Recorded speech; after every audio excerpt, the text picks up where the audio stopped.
Well, if you did not know, this week actually became the beginning and the season of Lent. And so Lent is particularly practiced by the Anglican and the Catholic and the Orthodox traditions. And so if you don't know, Lent is actually a 40-day period that precedes Easter. And the word Lent actually originally came from the Old English word that meant spring.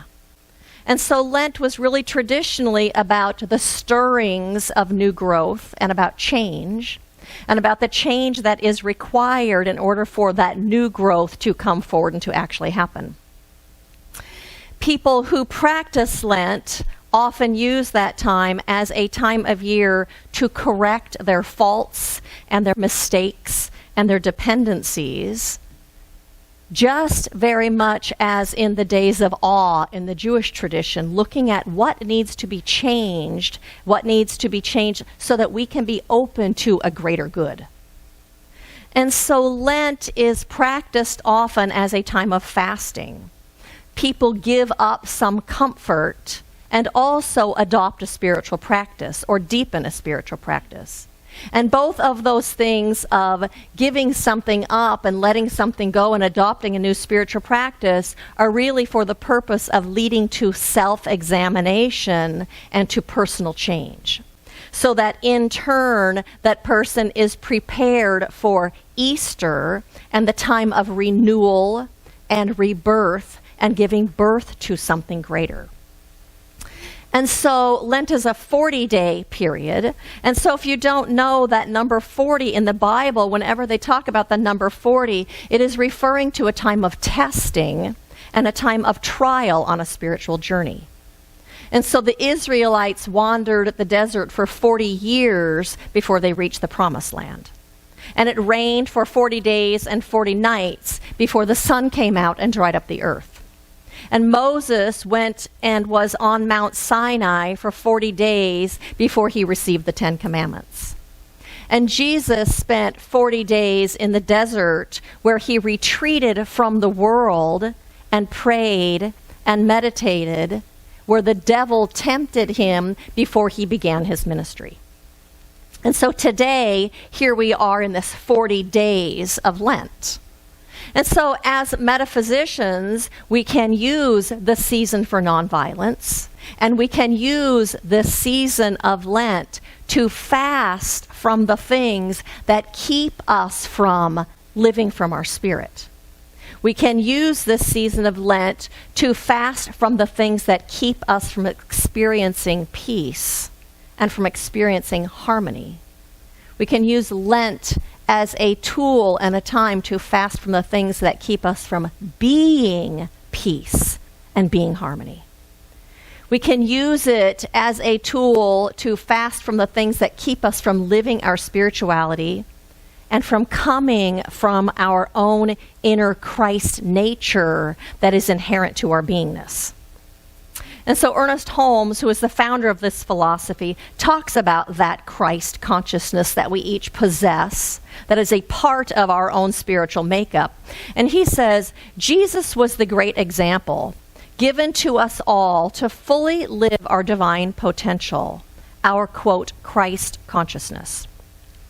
And one of the core concepts of the science of mind says, the mystic concept of the cosmic Christ is not that of a person, but a principle, a universal presence, the universal image of God present in all creation. Each human partakes of the Christ nature to the degree that that cosmic Christ is recognized and revealed through him or her. To that degree, he or she becomes the Christ. We each put on the Christ to the degree that we surrender our limited sense of life to the divine realization of wholeness and unity with good, with spirit, with God. And so we each have this Christ potential within us, and it is really, my interpretation, it is that place within us that knows that we are one with that divine presence, that knows that that divine presence is everywhere present in and through and around everything all of the time, and knows that we are one with all of it. And so we can use then this time of Lent to fast from the things that keep us from being aware of that ever-present Spirit. They keep us out of that awareness that Spirit is absolutely right where we are at every single moment, filling every single moment and filling every single thing. We can use it to fast from the things that keep us from being aware that that is the only presence and power. And we can also use this time of Lent, like training wheels allow you to ride a bicycle. We can use this time of Lent to feast on the things that enable us to live from our spirit to a greater degree. Feast on the things that allow us and enable us to live in that awareness of the presence of Spirit, and then to live from our spirit and live from our spirituality. Because I know that as awakened or awakening spiritual beings, we want to be able to live from our spirit. We want to be able to live our spirituality. And so while Lent is a religious holiday, even though we may not consider ourselves to be religious, we might consider ourselves to be spiritual, practicing this season of Lent still serves us and allows us to become more of our spiritual self in this world. So we can use Lent then as a tool to experience our spirituality and to walk this path in a greater way and experience our spirituality in a greater way. And so the Dalai Lama actually talks about the difference between religion and spirituality. He says, religion is concerned with faith in the claims of salvation, an aspect of which is acceptance of some form of metaphysical or supernatural reality. Connected with this are religious teachings or dogma, ritual and prayer, and so on. Spirituality is concerned with the qualities of the human spirit, such as love and compassion, patience and tolerance, forgiveness and contentment, a sense of responsibility, a sense of harmony, which brings happiness both to ourselves and to other people. Brings a sense of these qualities have an implicit concern for others' well-being and can be developed to a high degree without recourse to any religious or metaphysical belief system. Religious faith demands spiritual practice. Spiritual practice involves acting out of others' concern for others' well-being, and transforming ourselves so that we can become more readily disposed to do so. So we are practicing our spirituality. And so what we want to be living in a world of peace. We want to experience peace and harmony and well-being within ourselves. And we want people, all people on this entire planet, also to be able to experience that same peace and that same harmony and have that same sense of well-being. We want to be able to live with a sense of our own wholeness, and we want everybody else in this world to live with a sense of wholeness. We want to be able to live with our own sense of our own power, and we want that for all others. We want to live in a world that works for everyone, and we want to be able to change the things that aren't working in the world. Are you in that pool of people? Yeah. And so the Dalai Lama goes on to say, he makes a distinction between two types of suffering, those which have principally natural causes and those of human origin. It is the problem of human origin that we are responsible for. And because they are essentially ethical problems, they can be overcome. However, they cannot be overcome by external methods such as legal systems or rules to address every ethical dilemma, but only by inner discipline and ethical restraint. The source of establishing binding, non-dogmatic ethical principles is the observation that we all universally desire happiness and wish to avoid suffering. Thus, one evaluates the ethics of an act, one's deeds, thoughts, words, desires, and omissions as positive or negative by reviewing their impact on others, by reviewing our intent, the nature of the act itself, and our intention. And so that is our responsibility as people walking this spiritual path, awakening to our own spirituality, to observe and to pay attention to our motivations and our intentions and the nature of what it is that we are doing in the world. And so we can use Lent to look at those things. We can use Lent to see where we are contributing to our own suffering and where we are contributing to the suffering of other people. We can use Lent as a way to look at where and how we are creating a sense of separation in our own thinking and in our own feeling from that divine presence and from the other people on this planet. We can look at how our thoughts and our words and our actions are either creating good or creating something that is less than good. That's our responsibility in walking a spiritual path. And so I said to you that Jesus was in the desert for 40 days and 40 nights where he was tempted by the devil. And so the word devil or diablo actually means that which divides. That which divides. So it is that which separates you from living from your spirit. It's that which separates you from being the love that you are. It's that which separates you from your own peace.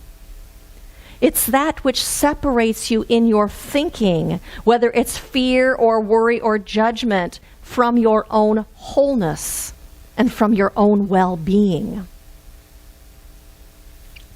And so what separates you? What separates you from the love that you are? What separates you from your own peace? What separates you from that awareness that you live in this omnipresence of the infinite possibility, ever-present love, good without bounds? Is it doubt or anger or fear or your focus? What is it that keeps you separate? The devil for you. What in your thinking or your words or your actions removes you from living in the kingdom? From living in peace? What divides you or separates you from your own faith? And so the title of my talk today is Give It Up for Good. What must you give up for good in order to experience greater good in your life and greater good in yourself? You know, I know the problem. The problem for most of us is that we spend so much of our time focusing on the negative. We focus on what isn't working. We focus on what we don't like. So I have a question for you. Do you spend 51% or more of your thought energy and your feelings in thoughts of faith and trust and knowing that life is for you and knowing that God is right where you are and is the supportive power in every situation and that God is bigger than whatever the problem is? Do you spend 51% of your time or more there? Do you spend 40% of your time there? Do you spend 5% of your time there? And we wonder why it gets out of balance. We wonder why we get angry and depressed and full of doubt and fear and those kinds of things. We are bombarded by negativity, you might have noticed. We are bombarded by the negative media that wants to tell us all the most horrific things that happen in the world today. We're bombarded by that. It takes spiritual practice and spiritual focus and telling ourselves the truth in order to balance that out, in order to be able to live from our spirit. What happens is we get into fear when we listen to that bombardment of negativity all the time. We get into fear that someone is going to take our good from us. Someone is going to take our job, or someone is going to take our rights away, or someone or something is going to take our health, or someone's going to take our money, or someone's going to take our safety from us. And what happens then is we just want to protect ourselves. And we put up walls, and we keep ourselves separate. We become afraid of other people and people that aren't like us or people that we don't know. We get afraid of what might happen in the economy, or what might happen to our health, or what might happen to whatever it is, fill in the blank. And then we focus on that negativity, and we complain, and we get angry, and we get fearful, and we get full of doubts and stuck in doubts. And you know what? The problem isn't that we visit those thoughts. The problem is that we stay there. We stay there. We forget to pull ourselves out of that with spiritual practice, with fasting from that negativity. And so in John 3:30, it says, "Truly I say to you, unless you are born again, you cannot see the kingdom of God." Unless you are born of the Spirit, you cannot see Spirit all around you. Unless you are born of the Spirit, you cannot see the good or even call forward the good. Unless you see through spiritual eyes, you do not see that omnipresence of Spirit in every single thing. You can't see Spirit in you. You can't see Spirit in other people when you're focused on those horrible things of the world. And so we each have that Christ awareness inside of ourselves, that awareness that there is only one, that we live and move and have our beingness within that one. But that Christ awareness cannot rise up when we are holding it down with judgment and fear and anger and frustration and unforgiveness. It can't come forward. It can't come forward when we hold on to the belief that the world is the thing that has power over us. Ernest Holmes says, the Christ within us places its hand in the outstretched hand of the universe and walks through life unafraid. That lives in all of us, but it must be nurtured, and it must be courted, and it must be given space to take up some space in our thinking and in our lives. We are being asked to remember that God is within us and around us, everywhere we are, all of the time. Your recognition of that power is your power. Your recognition that there is a law that responds to your consciousness, that responds to your thinking and to your focus and to your feelings, that is where your power lies, because it allows you to change things in your life. Your focus and your beliefs and your faith act as conduits for love and conduits for peace and kindness and generosity and equality and oneness of this human family. It acts as a conduit for those things to come through, or it doesn't act as a conduit for those things to flow through. And so in order to live from your own spirit, from that Christ nature within you, the God of your own being, what must you fast from? In order to live from the awareness that that divine presence is always right where you are, carrying you and sustaining you and buoying you, what must you feast on? What must you refrain from? What must you give up? And so in your bulletin, there's a white sheet, and it has some questions on it, and I invite you to take that out right now. And if you don't have one, or if you need a pen, would you raise your hand? Coming right up.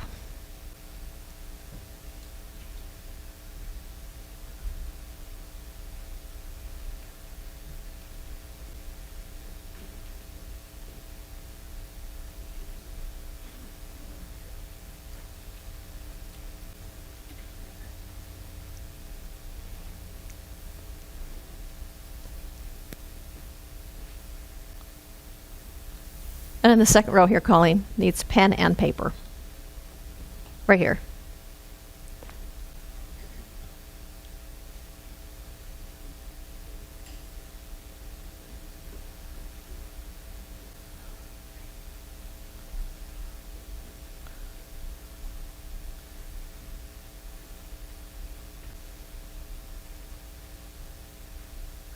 All right, so I invite you just to turn within for a moment to that place of stillness within you.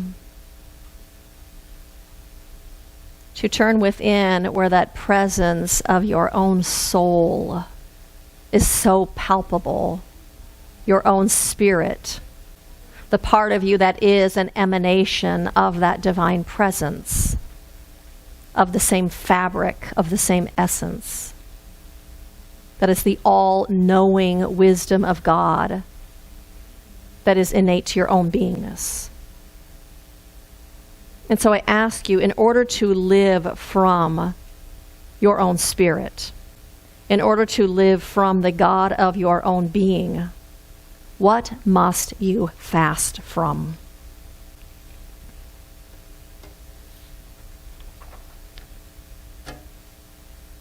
To ask that wisdom, what must I fast from in order to be able to live from my spirit all of the time?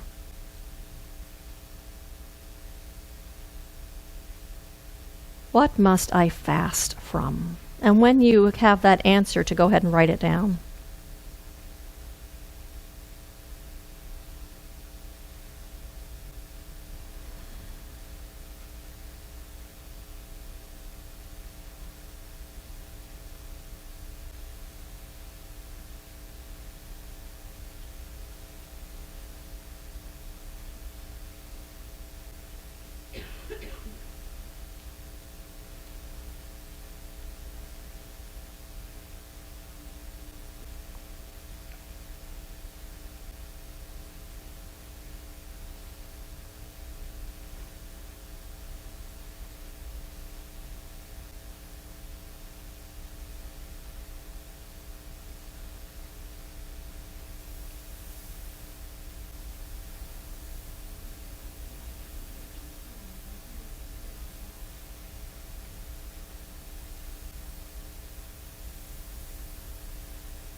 And when you're done, to go ahead and close your eyes, just to return to that space within you.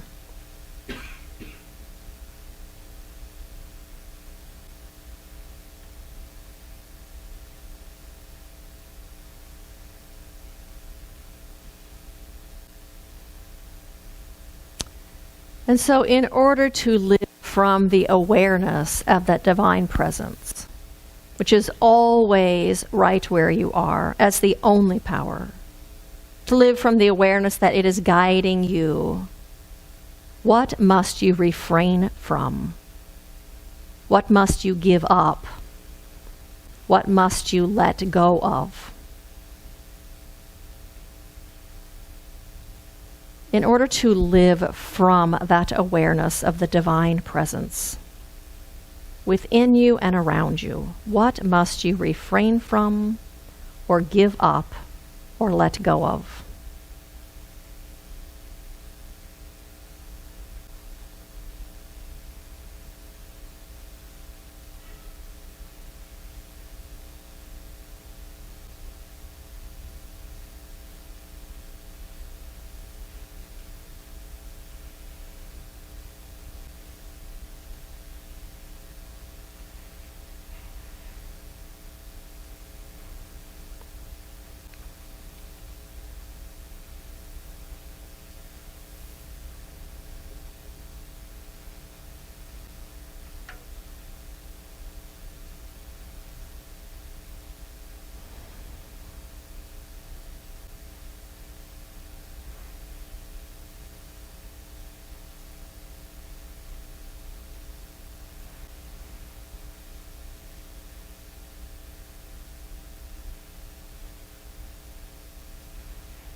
And to go ahead and close your eyes one more time. And listening to that all-knowing wisdom within you. To ask, in order to live from my spirit, from the divine within me, and from my own spiritual knowing, what must I feast on? What must I focus on? What must I do? In order to live from my spirit, my own divine presence or divinity, what must I feast on, focus on, what must I do?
And if you can wrap up that last thought.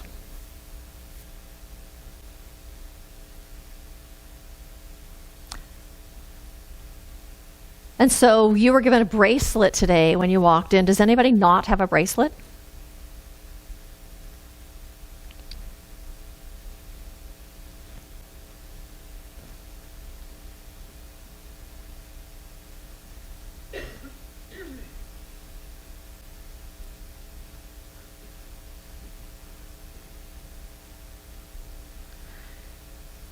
And so that bracelet is actually for you to wear as a reminder for the 40 days of Lent, of which we're into since Wednesday it started, so minus those days, to wear as a reminder of what you need to fast from, and as a reminder to fast from that thing. And so the idea is not just to wear the bracelet to remind you that you're going to be fasting from those things, but when you catch yourself actually doing them, because that's what will happen, you take the bracelet off and you put it on your other wrist. So you wear the bracelet as a reminder, this is what I am fasting from, as training wheels during this Lenten season to start a new practice and way of being. And when you catch yourself doing that exact thing, you change it and put it on your other wrist. And when you catch yourself again, you change it and put it back on your other wrist each time you catch yourself. And so my invitation to you is to use this Lenten season as a tool for yourself to become aware of the places in your life where you aren't aware of that infinite presence. To be aware of the things that you are doing that block you from being aware of that divine presence that is within you and around you. As a tool to become aware of the places and the situations where you are not living from your spirit all the time, or the things that cause you to not live from your spirit all the time. To use this time of Lent, these 40 days, to adopt a new spiritual practice, or to recommit to a spiritual practice, or to increase your spiritual practice so that in turn you might be living from your spirit to a greater degree.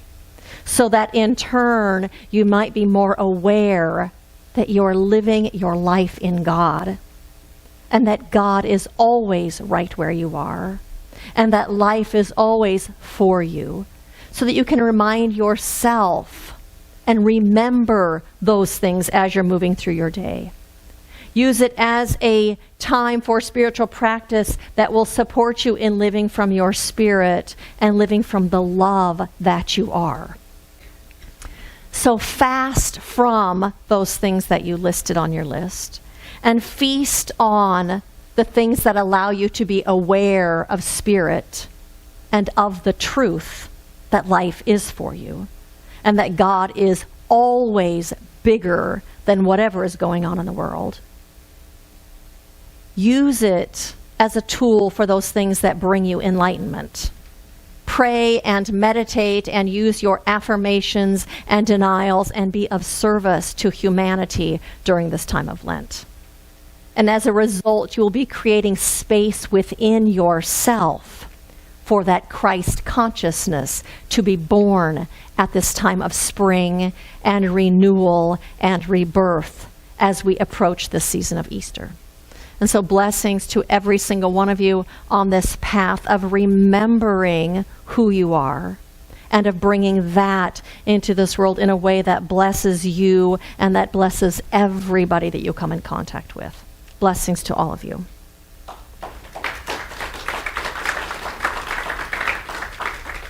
And so I invite you to join me in an affirmative prayer. And so right now we take our attention to the truth. That yes, indeed, that one infinite presence and power and love and power for good that is without bounds is right where we are. For that presence is everywhere present in this entire universe, in and through and around everything in its entirety, in its fullness, all of the love, all of the peace, all of the power, all of the good, all of the beauty, all of the magnificence, all of the support of that divine presence is right here. For the very nature of God is to express itself. The very nature of God is to pour itself forth into creation. And I recognize that that presence is creating all of the time. It is creating something new at every single moment, in every single instance, in every single situation. And as we open to that in faith, I'm not sure who's popping or what's popping. As we open to that in faith, we create an avenue for that to come forward. We create an avenue for the good of the universe to unfold itself. And so today we step forward in faith and in commitment to bringing spirit into this world, commitment to our own spiritual path and our own spiritual unfolding, recognizing that as we say yes, the divine has already said yes and is already pouring out a blessing into our lives and in us and through us and as us. And so how wonderful it is to be living in this awareness of the life of God and that it is our life. And so today, I just give thanks for all of that. Thanks for the beauty and the magnificence and the love. And I release this prayer, and I say, and so it is.